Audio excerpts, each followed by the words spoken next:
Hi everybody, it's Nikki Lerner here. Today I went out on my morning walk. Usually kind of have like a walk run thing kind of going on, and I know that maybe I don't look like I did it right now, but I promise you I did it, and here you go. So I'm out on my walk, and as soon as I start to do some running, I notice in front of me that there's this huge crowd of people. And not only like one huge crowd of people, but there's crowds of people. There's a group of like 12 people in front of me, and I can see a little further down the trail that there's a group of like 8 people. You know, when groups walk together, they kind of take up the entire space on the trail. You know, whole families go out on trails, and kids and strollers and lots of dogs. So I find out that it's this, beautiful walk for, I think it's some kind of Alzheimer's awareness. These groups of awesome people were walking with t-shirts, running for my Aunt Elaine, Team Nan, Team Rebecca. It was just really awesome. As I was about to run, I realized that I was gonna have to kind of make my way around these people because literally they were taking up the whole path of where you run. They're kind of, walking and just walking really slowly. I had to go around the side, sometimes up the hill, run around in the dirt, and the crowds of people were just so wide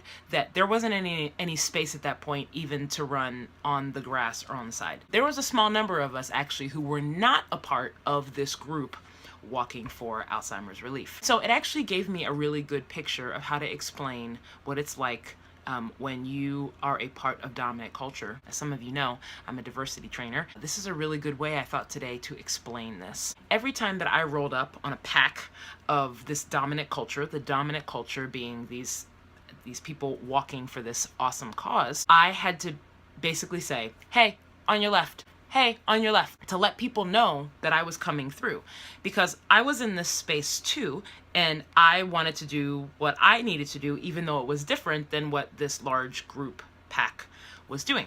I would say, excuse me, on your left, and every time I would do that, the nice people that were walking would go, oh, and I could hear them, even though I had my headphones on, I could hear them every now and go, oh, so sorry. Oh, didn't see you there. Oh, my bad. And they just kind of moved over a little bit. What they didn't need to do was to, run off the path and, jump in the lake.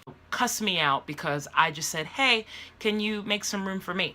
That is sort of what it's like when you're in any kind of dominant culture. People that were walking for this awesome cause, they weren't thinking about me. They weren't thinking about the fact that I didn't want to walk in a pack. They weren't thinking about the fact that I needed to get my run on. As soon as I said, hey, just don't forget about me, I'm here, they were given the opportunity to move. Sometimes when you're in the dominant culture, you don't even realize it. You're not even looking for the person in the minority culture there that's trying to share the same space that you are. That's a way to explain what it's like to be the dominant culture versus the minority culture. Just to be clear, this is not just dealing with issues of race. It's actually dealing with issues of everything. All of us at some point find ourselves in the dominant culture, whether that is regards to race, age, hearing versus deaf, whether that's, government versus citizen. We all find ourselves in the dominant culture.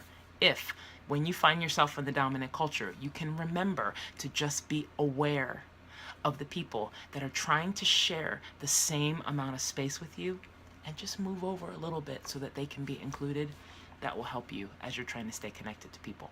Hope this was helpful for you. I'll see you later.